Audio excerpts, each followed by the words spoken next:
Reach into your pocket. Do you think that you would be holding that iPhone if it wasn't for a marketing team working to sell it to you? Chances are that you would have another product from a different company if it wasn't for the geniuses at Apple. There are a lot more products that we as consumers wouldn't have or wouldn't know about if it wasn't for the marketing teams working to support them. Marketing is one of the most important aspects in a business, and without a dedicated marketing team or strategy, no company or product will exist for long. Hello, my name is Andrew Hubbard, and I'm a senior at FHS, and I am a first-year ISM student. I'm studying this year. I am studying marketing and consumer insights, and I am under the mentorship of Mr. Brett Townsend, the Director of Consumer Insights and Innovation at PepsiCo. During my ISM journey this year, I've had the chance to dive into the world of marketing, yet still only manage to scratch the surface. But before I go on, a little bit about me. So I am on the FHS swim team. Before I came to Frisco, I had never really swam at the competitive level that I swim at now. So from that, I was kind of forced to and chose to become a distance swimmer because that was something that no one else really did in my class. And what that really taught me was being disciplined, because it's not easy to go for 2 to 500 yards in a meet when everyone else is going 50 or 100. And it's also not very easy to wake up willingly at 5:45 in the morning just to go and jump in a very, very cold pool and really work to get better for 2 hours every day. So I have to say I'm really glad that I did spend all that time working, and it has taught me, like I said, being disciplined and taking care of what I have to get done. That passion for swimming actually got me a job at the Frisco Athletic Center, where I got to teach kids and adults from all ages and all levels how to swim. So even just little toddlers learning how to, getting in the water for the first time, to adults who were swimming laps, and vice versa. I am also the senior class president of the Young Men's Service League Frisco chapter. It's a great organization where I get to go out into the community and help, whether it be move furniture from people who are donating it to families who are near the poverty line, or if I get to go and hang out with animals all day.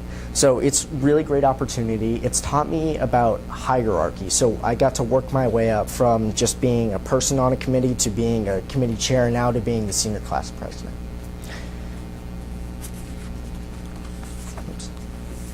So why ISM? I never really saw myself going into marketing. My dad had done marketing for as long as I can ever remember, but I had never really seen myself going into that field of business. I always saw myself doing something in business, but never just that. It was actually a trip in Austin where he took me to one of his meetings, and it was really cool to see at first.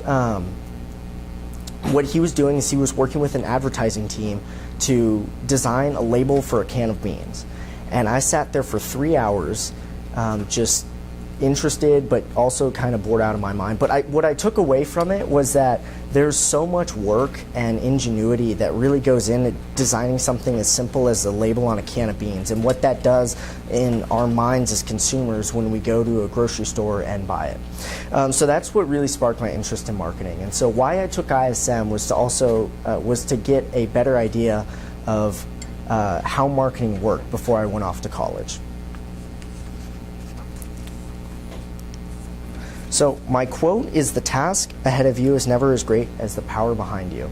And I really do like this quote, because to me it's talking about teamwork. The power behind me is the network of friends and people who I know who are gonna help me, whether it be like when I got to present to an online university, or where I got to present a advertising campaign to an online university, whether it was that team that I had to work on that, or whether it was the swim team where they were always pushing me to do better and to put myself ahead. So research. So one of the first things that I started with was what makes marketing important. It's rare if not heard of that a company does doesn't do any advertising. I mean, even Apple still, if you look at some of their old commercials, they're always, advertising, oh, we have this new feature. While now they're advertising, well, we don't really have a bunch of new features on this phone, but it's still an iPhone. They're not advertising. So every company, every product is going to have marketing and advertising teams to support it. It's about raising the awareness of a consumer to your product or service. That's really what makes marketing important, is because if a person doesn't know about a product, they're not going to go buy it. If they're not interested in it, they're not going to go buy it, and then that company isn't going to do well. They're not going to make revenue or profits, and then it just falls through. So one of the next things that I looked at was the differences between marketing and advertising. Marketing is really inside of a single company. You're going to have a marketing department, and that department is going to do anything from brand management. So like at Frito-Lay, for example, they have all these different sorts of chips. Well, there's going to be one person or one team dedicated to each brand. So Frito-Lay or Fritos, Ruffles, Doritos, there's going to be one team dedicated to each of those products, working to sell it, working to find partnerships with different companies, like how Dorito and Taco Bell work together for the Doritos Locos Taco or whatever that product is. But they really handle all the broad planning and strategy that goes into each of those campaigns, or that goes into the whole year. And like I said, they focus on a single industry, whether it be food, beverage, cosmetics, or like electronics. Advertising, on the other hand, they're a lot more creative. It's one single firm, and what they have is different client companies. So, a company like Frito-Lay is going to go to an advertising company and say, hey, we have this idea for a commercial. Hey, we have this going on in our strategy. So, what can you guys do to make commercials and to make, advertisements to promote this idea that we have. So they're really the more creative and kind of the final phase of work that comes from a marketing or advertising strategy. Oops. So marketing should tell a story. This was one of the first lessons that I had from my mentor, which I'll talk about a little bit later. But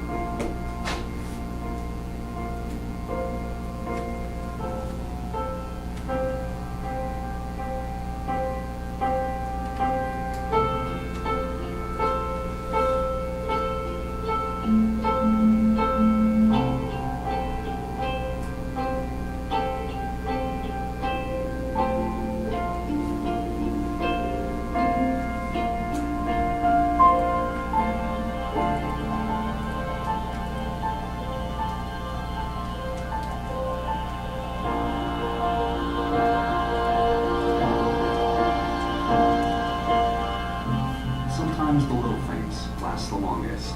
Give extra, get extra. So as you guys can see, that's a really, really awesome presentation. I mean, it was never, you always saw the product. Like, you always knew that it was just a, little extra stick of gum, but it wasn't like an infomercial where you have someone just advertising to you, hey, buy this, it has, for the low price of, $1.99 or whatever a stick of gum costs. It told a story and got a person to connect with it emotionally. They saw the little girl growing up, and they were, everyone loves the stories of, someone growing up and they're going to go and do all these successful things and whatnot, and it creates an emotional bond between the consumer and the product. And so just a fun little fact is that Wrigley is the company that owns Extra, and they spent $19 million to make this, not just this advertisement, but the whole series of advertisements promoting Extra. And they got wildly popular. I mean, they were exploding on YouTube, Twitter, all sorts of social media that people were able to share these on, and really just get the word out. So they were getting free advertising for $19 million, which is relatively on the cheaper end of things. when you're talking about a single strategy or a single campaign. So there's that. So now, or the second phase of ISM was where we went into interviews, and we got to do a bunch of informational interviews. And I mean, I really enjoyed mine. I learned a lot from all these people who were, completely willing to share what they did, and it was really awesome. So the first interview that I had at Mary Kay was with Miss Monica Haverkamp, and so she kind of told me a different side of marketing. I tend to have thought marketing was just kind of, one team selling to or trying to sell to a consumer. Well, Mary Kay does things differently. They have what they call independent beauty consultants that the consultants buy products from Mary Kay and then go out and sell that to the end consumer. So Miss Haverkamp kind of told me about direct selling, which is selling to the consultant rather than the consumer, and how they kind of focused all their marketing efforts towards the consultant. Because if the consultant was able to go out and keep selling these products, then they're going to come back and buy more and more. So how Mary Kay kind of measured their success was with how well or how much consultants were buying product. So my second interview at Mary Kay was with Mr. Andre Valdivia. He's a digital marketing manager. And so what digital marketing is just like it sounds. It has to do with, the internet, online marketing, which is really important nowadays, especially in a world where we're so integrated over the web and whatnot.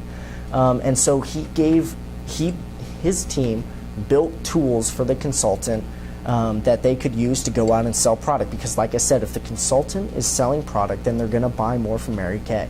And that's how they're able to grow.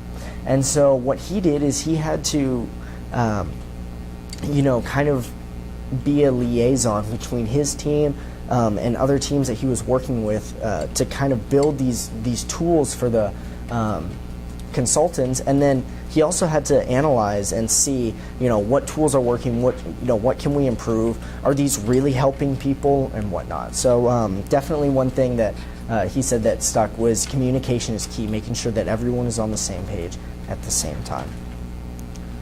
So my final interview at Mary Kay was with Miss Beth Lopez, and she was both Mr. Valdivia and Miss Haverkamp reported to her. So it was really cool to see how the hierarchy kind of came together, like how Miss Haverkamp was responsible for her own part of the marketing department, and Mr. Valdivia was responsible for his, but how those two tied together when it came up to her level.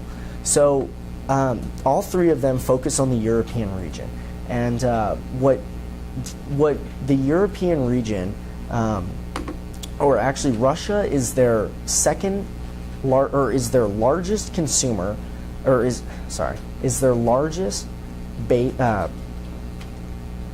product base in all of the European region. So a lot of their efforts focused on making sure that Russia was doing profitable and well.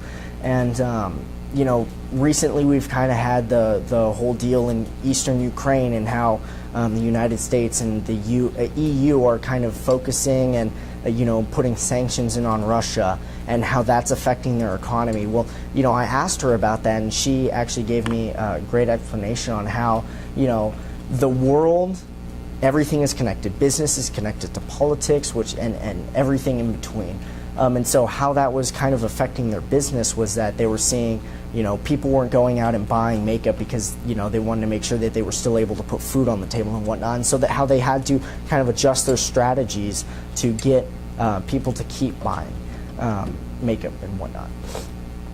And so there are so many different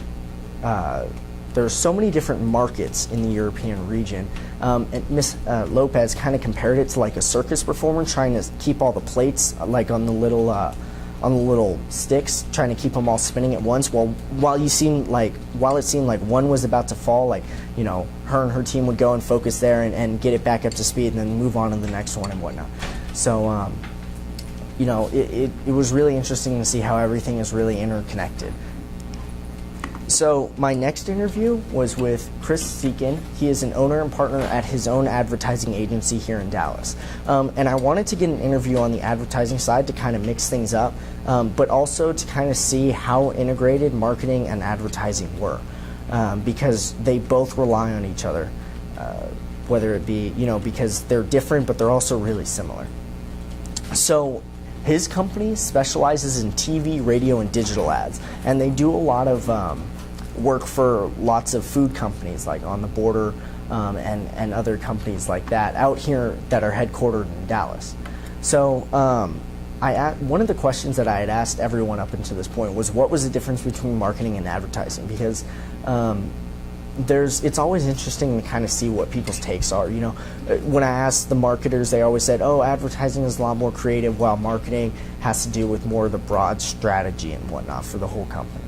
And Mr. Seekin kind of took it the other route. He said that there really wasn't any difference besides just the title and whatnot, and how he saw himself as both a marketer and an advertiser.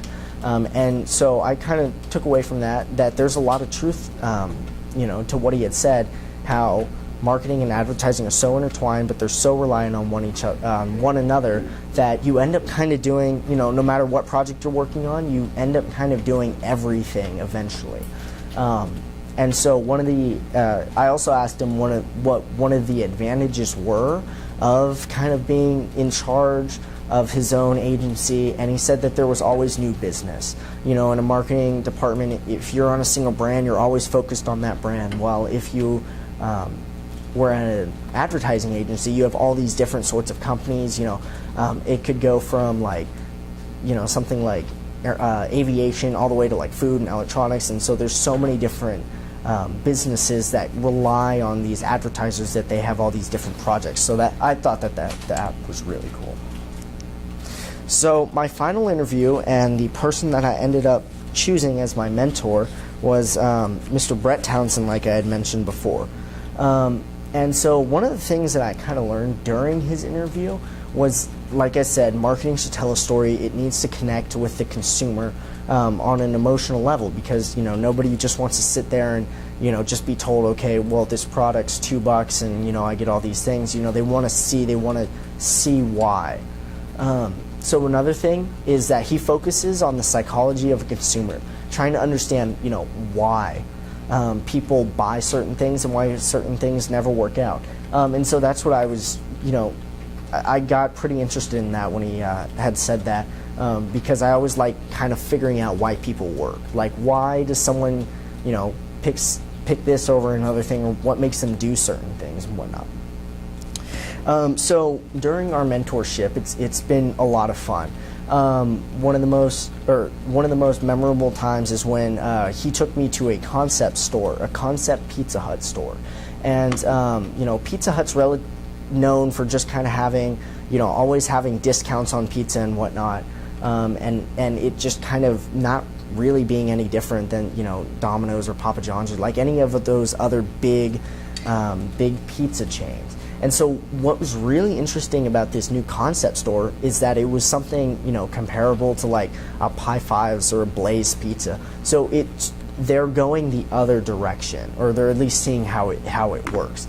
And so just walking in, it was really cool. I mean, it had like a sports bar feel. The whole restaurant was very open. You could actually see, or at least relatively see, like how they made your food and whatnot. And you got to order from like this little Ouija or like like whiteboard, or with a whiteboard with an expo marker, where you just kind of mark down whatever you wanted on your pizza, and then you got to see them make it. And it was literally right there within 5 minutes. So it was really cool, and just kind of seeing that and seeing how brands adapt and whatnot. So he's also helped me a lot with my original work, and so let's see. So he also has helped me a lot with my original work. And one piece of advice that he gave me during one of our most recent visits was live on the ends or die in the middle. If you take a spectrum like, the food industry, where you have McDonald's on one side where it's very cheap, it's really cheap, and you get a bang for your buck, or you take or you go to the other side and you have food that's a little bit pricier, you know, still in the fast food realm, like, you know, In-N-Out, where McDonald's on one hand is always coming up with all these new, you know, McCafe stuff, new items. You know, they're doing breakfast all day now. Or where you take In-N-Out, where there's literally 3 items on the menu and that's it. So he kind of explained how those two businesses do really well because on one, they cater to, you know, the two ends of people, while other companies who try to stick in the middle end up not really doing that well in the long run, just because people either go, okay, I'm either going to spend a couple more dollars and get something that's better, or I'm just going to go to the cheap end. So that was one principle that he gave me kind of while I was reviewing over my original work. But starting on my original work, I went back and I reviewed a lot of the research that I had done before. So research over what a marketing strategy was. I even did research on what the ethics in marketing were. And because my product was a sports drink, kind of aimed towards, or the consumer would be children. And so I had to do research on the ethics of advertising to children and see what the federal regulations were on that. And so after kind of reading on that, I decided, okay, well, what's a different way that I can kind of, you know, build a product for children, but maybe not advertise directly to them. And so Mr. Townsend kind of suggested the consumer versus shopper. You know, so my consumer was, you know, kids 5 through 12 who are going to be involved in like athletic sports and whatnot. But the shopper, you know, those kids aren't going to go out and buy the sports drinks themselves. It's going to be their parents. So I kind of tuned that original work to focusing in on the parents, showing the parents, you know, maybe why this drink would be better than like Gatorade, because, you know, if I created something like an all-natural, you know, energy drink that would be, or sports drink that would be more beneficial than the kids, or than parents buying Gatorade, which has more sugar in it than, you know, a 20-ounce can of soda. So it was all about playing in different ends of the sandbox. So kind of like how I talked about earlier, the spectrum, it was about playing in different ends of the sandbox. You know, I shouldn't go and try to compete with Gatorade where they're, you know, they have things that are pretty cheap and, you know, packed full of sugar and whatnot, where Powerade tries to do that and, you know, it doesn't really work out too well.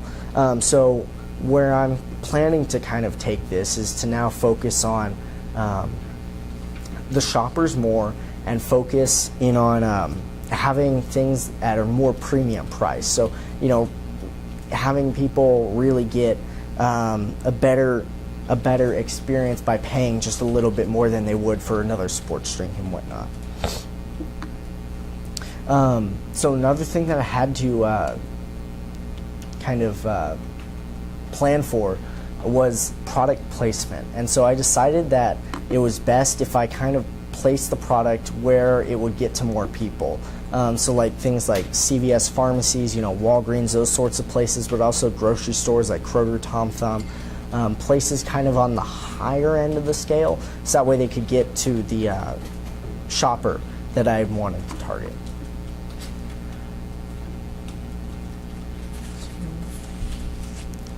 So some of the takeaways that I had was that, first off, you know, I felt really good coming out of it.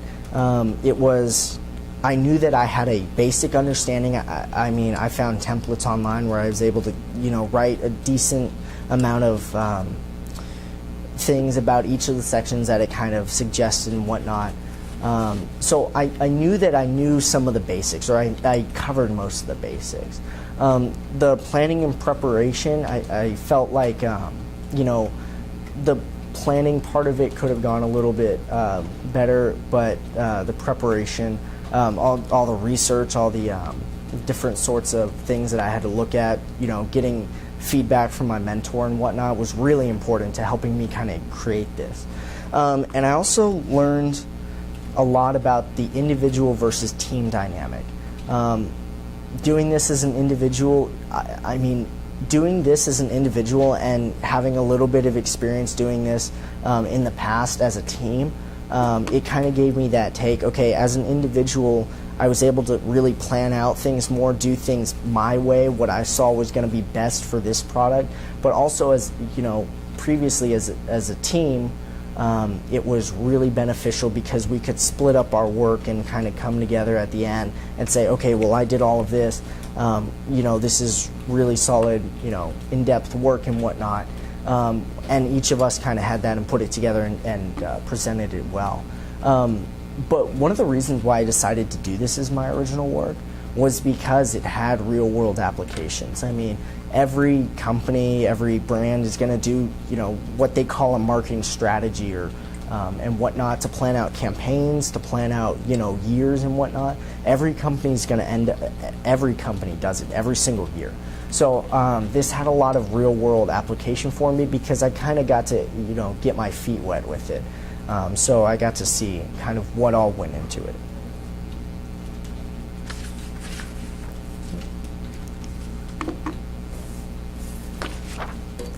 So marketing is a diverse business. There's so much that is covered under the word marketing, from research to innovation to advertising, and to advertising. Marketing is, and forever will be, one of the biggest factors a company has to plan for if they want to see their businesses and profit grow. Having a way to reach your audience is important, but getting the audience to listen is more. Telling them a story is a key way of getting them to listen. A good marketer never directly says buy this product, but they demonstrate why a consumer should. That starts all the way from the research and development phase and goes through all the way through the physical advertisements. Thank you all for listening. Oops.